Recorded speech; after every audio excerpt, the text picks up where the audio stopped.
Hello students, आज हम लोग बीए थर्ड ईयर में समसामयिक भारत की जो आपकी बुक है उसमें एक नया चैप्टर शुरू करेंगे।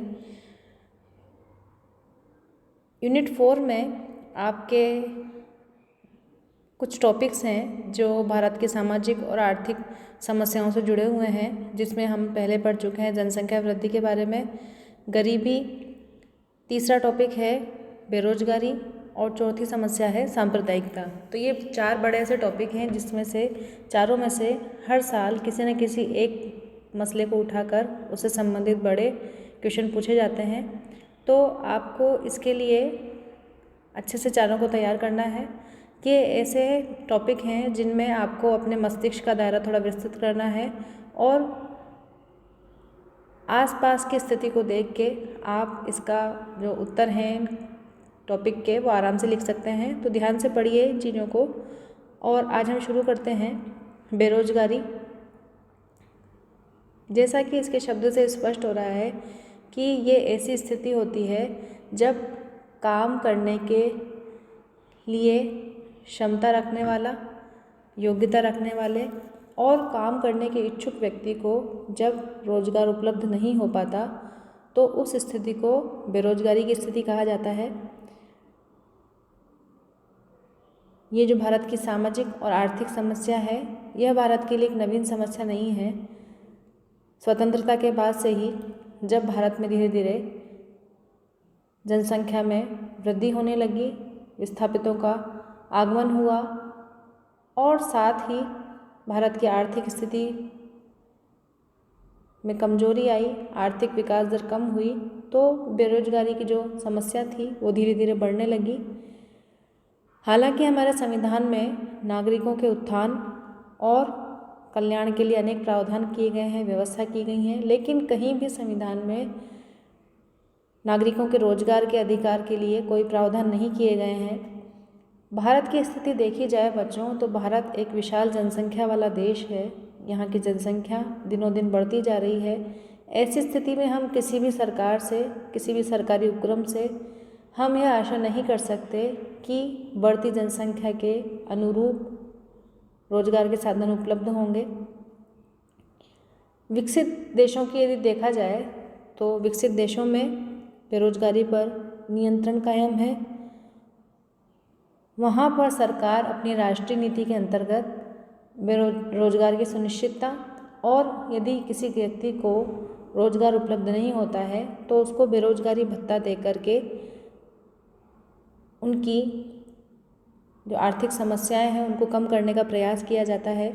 लेकिन एशिया और अफ्रीका के कई देश ऐसे हैं जहां पर आर्थिक संसाधन होने के बावजूद भी उनका सही ढंग से, उचित ढंग से संचालन नहीं हुआ है, उपभोग नहीं हुआ है। प्राकृतिक संसाधनों से समृद्ध होने के बावजूद भी जो विकास नीतियां बनाई गई हैं उनमें ऐसी कुछ कमियां हैं जिसके फलस्वरूप भारत जैसे देश में बेरोजगारी की समस्या व्यापक और विकराल रूप लेती जा रही है। स्वतंत्रता के बाद सरकार ने अर्थव्यवस्था को सुधारने के लिए क्या किया बच्चों कि उदारीकरण, वैश्वीकरण, निजीकरण जैसे संसाधनों को अपनाया ताकि अर्थव्यवस्था का विकास हो सके। लेकिन कहीं ना कहीं इन विशेषताओं ने या इन नीतियों ने मशीनीकरण को बढ़ावा दिया है, जिससे काम करने वाले लोगों के समक्ष रोजगार की समस्या उत्पन्न हो गई है और इस स्थिति में बेरोजगारी की समस्या दिनों दिन बढ़ती जा रही है। यदि आपसे पूछ लेते हैं बेरोजगारी क्या है, तो उसकी सटीक परिभाषा क्या लिखेंगे आप लोग? जब किसी देश में कार्य करने वाली जनशक्ति अधिक होती है और काम करने के लिए तैयार होने के बावजूद और उचित योग्यता रखने के बावजूद लोगों को प्रचलित मजदूरी दर पर कोई कार्य नहीं मिलता, वो व्यक्ति वर्ष भर बिना काम के रहता है, तो उस स्थिति को बेरोजगारी कहा जाता है। अब जब बेरोजगारी की स्थिति हम देखते हैं तो इस स्थिति का होना या न होना श्रम की मांग और उसकी जो आपूर्ति होती है श्रम की, उसके मध्य एक स्थिर अनुपात पर निर्भर करता है। अब आपसे को ये चीज़ें ध्यान रखनी है कि बेरोजगारी भारत में कितने तरह की बेरोजगारी प्रचलित है, तो उसके बारे में हम लोग पढ़ेंगे। सबसे पहले होती है बच्चों संरचनात्मक बेरोजगारी। अब ये बेरोजगारी कैसी है कि जब अर्थव्यवस्था में कुछ संरचनात्मक बदलाव होते हैं, जैसे कि कोई सरकार आई, उसने कुछ सुधार करने का प्रयास किया आर्थिक ढांचे में, तो उसके फलस्वरूप हो सकता है कि रोजगार के अवसर बढ़े या फिर रोजगार के अवसर घटें। तो ऐसी स्थिति को संरचनात्मक बेरोजगारी के नाम से जाना जाता है। दूसरी होती है अल्प बेरोजगारी, कि जब जो निर्धारित काम के घंटे हैं कि इस इतने घंटों तक किसी भी व्यक्ति को रोजगार मिलना चाहिए और उस व्यक्ति को इतने घंटों तक रोजगार नहीं मिलता, उससे कम मिलता है, तो उस स्थिति को अल्प बेरोजगारी के नाम से जाना जाता है। एक होती है पूर्ण बेरोजगारी। पूर्ण बेरोजगारी में क्या होता है कि काम करने का उत्सुक और उस काम के लिए अपेक्षित योग्यता रखने वाले व्यक्ति को यदि काम नहीं मिलता, पूरे समय वो बेकार रहकर अपने जो परिवार के सदस्य हैं, जो कुछ कमा रहे हैं, जिन आजीविका के साधन ग्रहण कर रहे हैं, उन पर निर्भर होना पड़ता है, तो उस स्थिति को पूर्ण बेरोजगारी की स्थिति कहा जाता है।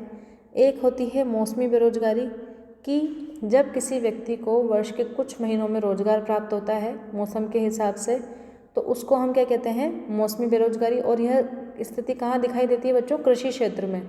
जैसे कृषि में एक बार कृषि क्षेत्र में आपने फसल को बीज बो दिए, पौधे लगा दिए, तो उस समय कुछ काम उपलब्ध हुआ, फिर उसके बाद कुछ समय तक रोजगार नहीं होगा कृषि क्षेत्र में। फिर उसके बाद जब कटाई और जुताई का काम होगा खेतों में, तो उस समय कृषि क्षेत्र में रोजगार की ज़रूरत होती है, तो व्यक्ति कुछ समय तक वहाँ पर कार्य करेगा, उसके बाद वापस से बेरोजगारी की स्थिति उत्पन्न होती है। तो इस स्थिति को मौसमी बेरोजगारी के नाम से जाना जाता है। अगला है चक्रीय बेरोजगारी, जिसमें अर्थव्यवस्था में चक्रीय रूप से जो उतार चढ़ाव होते हैं उनके कारण जो बेरोजगारी की स्थिति उत्पन्न होती है।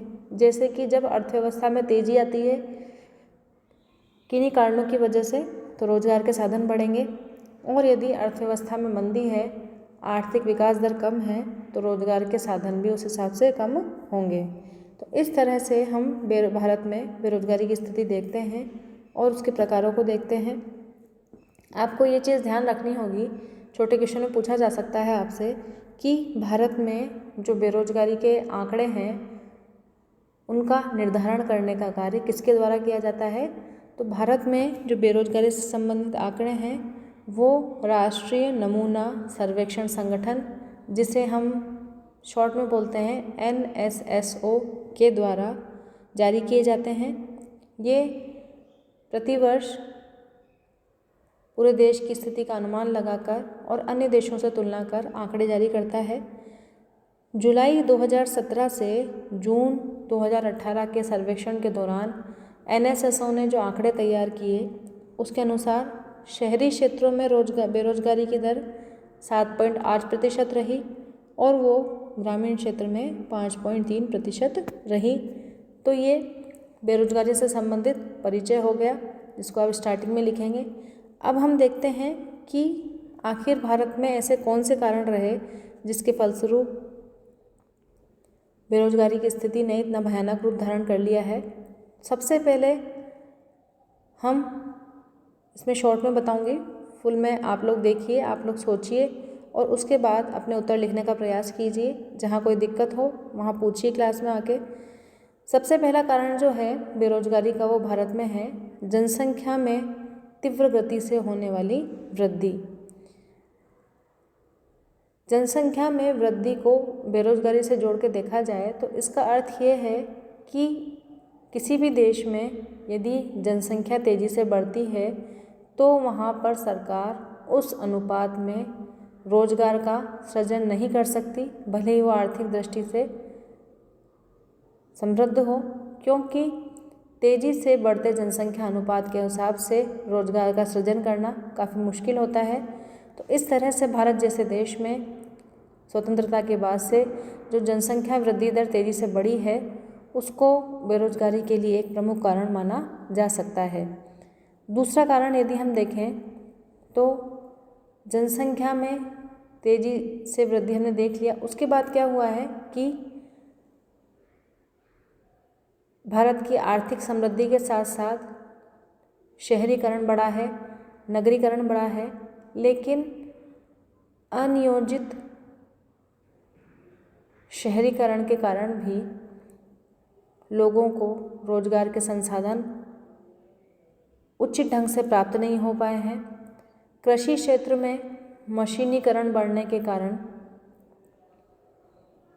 भी बेरोजगारी की समस्या उत्पन्न हुई है, क्योंकि कृषि क्षेत्र में जहां लोगों को काफ़ी लंबे समय तक रोजगार का साधन प्राप्त होता था, वर्ष भर लोग कृषि कार्य में संलग्न रहते थे, वहीं बीजों की बुवाई के लिए, कटाई के लिए और जुताई तक के लिए, पौधों को कीटनाशक देने के लिए, पानी के छिड़काव के लिए, सभी कार्यों के लिए आजकल वर्तमान समय में मशीनें उपलब्ध हैं। तो इससे क्या हुआ है, इसका सीधा प्रभाव कहाँ पड़ा है, मानव श्रम पर, उसमें कमी आई है। लोग वहाँ से बेरोजगार हुए हैं और वहाँ से वो निकल कर अब शहरों की ओर बढ़ने लगे हैं, क्योंकि वहाँ पर उनको रोजगार उपलब्ध नहीं हो पा रहा है। अब वो शहरी कारखानों, उद्योगों पर निर्भर होकर अनियोजित शहरीकरण की प्रक्रिया को भी बढ़ावा दे रहे हैं। इसके बाद कृषि से संबंधित हम देखें तो कृषि जोतों का सही ढंग से विभाजन न होना, कृषि की मौसमी प्रकृति आदि कुछ ऐसे कारण भी हैं जो भारत में बेरोजगारी की समस्या को बढ़ावा दे रहे हैं। इसके साथ ही कृषि से संबंधित एक पॉइंट और है कि भारत सरकार के प्रयासों में भी कुछ कमी रही है और इसके साथ ही जो भारत की युवा शक्ति है उनमें भी कहीं ना कहीं कृषि कार्यों के प्रति उपेक्षापूर्ण दृष्टिकोण दिखाई देता है। सरकार के भी काफ़ी कम प्रयास रहे हैं कि वो कृषि से जो सहायक संबंधित उद्योग हैं, जो कृषि उत्पाद प्राप्त होते हैं, तो भारत के विभिन्न क्षेत्रों में उन उत्पादों से संबंधित उद्योगों की, कुटीर और लघु उद्योगों की स्थापना की जा सकती है, लेकिन अभी भी भारत में ये प्रयास काफ़ी कम है।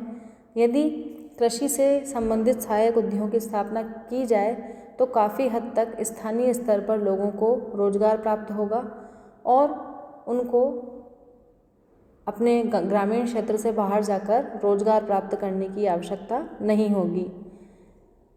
इसके बाद औद्योगिक विकास में और आर्थिक विकास में असंतुलन की नीति। हम देखते हैं कि भारत में विभिन्न क्षेत्रों में उद्योग स्थापना की गई, लेकिन सरकार ने औद्योगिक विकास में पूर्ण रूप से इस चीज़ की ओर ध्यान नहीं दिया कि वहाँ पर जो कृषि संसाधन उपलब्ध हैं उसके हिसाब से कुटीर और लघु उद्योग स्थापित किए जाएं, सभी क्षेत्रों का समान रूप से विकास हो। कहीं कहीं तो ऐसा हुआ है भारत में कि जो समृद्ध क्षेत्र हैं वहीं पर काफ़ी संख्या में उद्योगों की स्थापना की गई है और कुछ ऐसे क्षेत्र हैं जहाँ पर बिल्कुल भी ध्यान नहीं दिया गया है। तो आवश्यकता इस बात की है कि सरकार औद्योगिक विकास में जो असंतुलन की स्थिति है उसको दूर करने का प्रयास करे। इसके अतिरिक्त भारत में निजी क्षेत्र को प्रोत्साहन देना, सरकारी क्षेत्र में हो रही निरंतर कटौती, तो इसमें क्या हो रहा है, निजीकरण के अंतर्गत जो सरकारी प्रयास हैं निजी क्षेत्र के, उसमें कंप्यूटरीकरण की तरफ अधिक बढ़ावा दिया जा रहा है। और दूसरी स्थिति देखी जाए तो निजी क्षेत्र के जो उद्योगपति हैं वो अपना लाभ प्राप्त करने के लिए अधिक से अधिक जो कार्य है वो सीमित क्षेत्र के कर्मचारियों के साथ करना चाहते हैं और उनका यह प्रयास रहता है कि उनके स्वार्थों के अनुरूप ही उनके जो उद्योग है उनका संचालन हो और काफ़ी संख्या में लोगों को के काम की कटौती कर दी जाए। तो ऐसे में कई लोगों को रोजगार उपलब्ध नहीं हो पाता। तो ऐसी स्थिति में भारत में आर्थिक विकास के साथ साथ के लिए निजीकरण कंप्यूटरीकरण जैसी प्रवृत्तियों को बढ़ावा भी दिया गया है, लेकिन कुछ हद तक ये कारण भारत में बेरोजगारी को बढ़ावा देने में सहायक भी रहे हैं। आर्थिक उदारीकरण की नीति देखी जाए तो इसके अंतर्गत आर्थिक उदारीकरण के अंतर्गत भारत में विदेशी निवेश प्रोत्साहित हुआ है। भारत में कई विदेशी कंपनियां स्थापित हुई हैं और इनका ये प्रयास रहा है कि उनके उद्योगों में काम करने वालों में सीमित संख्या में लोग हों और ऐसे लोग हों जो उनके मापदंडों के अनुसार काम कर सकें। तो ऐसी स्थिति में भी भारत में बेरोजगारी की समस्या उत्पन्न हुई है।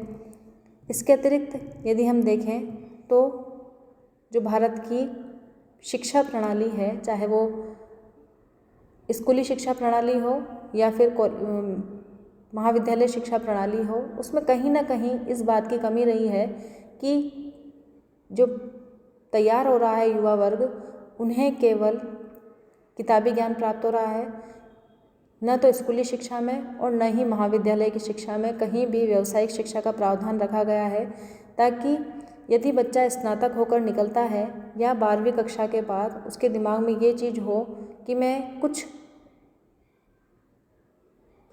धन की सहायता से कुछ पैसा लेके मैं अपना खुद का उद्योग स्थापित कर सकता हूँ, स्वरोजगार की स्थापना कर सकता हूँ, क्योंकि उनको उस तरह की शिक्षा ही नहीं दी जा सकती। तो ये हमारी एक शिक्षा प्रणाली की एक बहुत बड़ा दोष है कि हम केवल किताबी ज्ञान पर आधारित एक युवा वर्ग को तैयार कर रहे हैं, जो देश के आर्थिक संसाधनों पर एक बहुत बड़ा बोझ है। इसके अतिरिक्त निर्धनता, उत्पादन के साधनों का कुछ हाथों में केंद्रीकरण होना, सार्वजनिक क्षेत्र का कमज़ोर स्थिति, भारत का विदेशी कंपनियों के द्वारा होने वाला शोषण, उद्योग धंधों का सही ढंग से विकसित न हो पाना, जो हमारे यहाँ पर काम करने वाले लोग हैं उनका अपने काम के प्रति अशिक्षित होना और कुशलता का अभाव होना भी एक बेरोजगारी बढ़ने का कारण है। क्योंकि हम देखते हैं कि भारत में कई ऐसे लोग हैं जो काम तो करना चाहते हैं, लेकिन उनमें उस काम को करने के लिए उचित प्रशिक्षण जो होता है और जो योग्यता होती है उसकी कमी है, और इसका कारण वो उस काम को करने के लिए सक्षम नहीं हो पाते और उनको रोजगार प्राप्त नहीं हो पाता। तो इस तरह से इन सभी कारणों के अगर देखें तो जनसंख्या वृद्धि, दोषपूर्ण शिक्षा प्रणाली, जो भारत की अर्थव्यवस्था में औद्योगिकरण की मंद प्रक्रिया है, कृषि क्षेत्र में कमज़ोर स्थिति है, कृषि का पिछड़ापन है, कुशल और प्रशिक्षित लोगों की कमी है, भारत में निर्धनता की स्थिति है और निजीकरण का जो बढ़ता क्षेत्र है, ये ऐसे कुछ कारण हैं जो भारत में बेरोजगारी की समस्या को बढ़ाने के लिए काफ़ी सहायक सिद्ध हुए हैं। ऐसी स्थिति में ये ज़रूरी है कि जो भारत का युवा वर्ग है वो स्वयं इस बात को सोचे कि किस तरह से हम इस योग्य बन सकते हैं कि अपना खुद का रोजगार प्राप्त कर सकें, क्योंकि बढ़ती जनसंख्या और बदलते समय के अनुसार ये संभव नहीं है कि सरकार सभी को रोजगार उपलब्ध करवा सके या सभी सरकारी क्षेत्र में रोजगार प्राप्त कर सकें। तो इसके लिए क्या क्या प्रयास किए जा सकते हैं और बेरोजगारी के क्या दुष्परिणाम हैं, उनके बारे में हम लोग आगे की क्लास में पढ़ेंगे। तो इस चीज़ को पढ़िए बच्चों, और जो आसपास के कारण हैं बेरोजगार, आप समझ सकते हैं इन चीज़ों को, सोचिए और आराम से इसका आंसर लिख सकते हैं आप। धन्यवाद।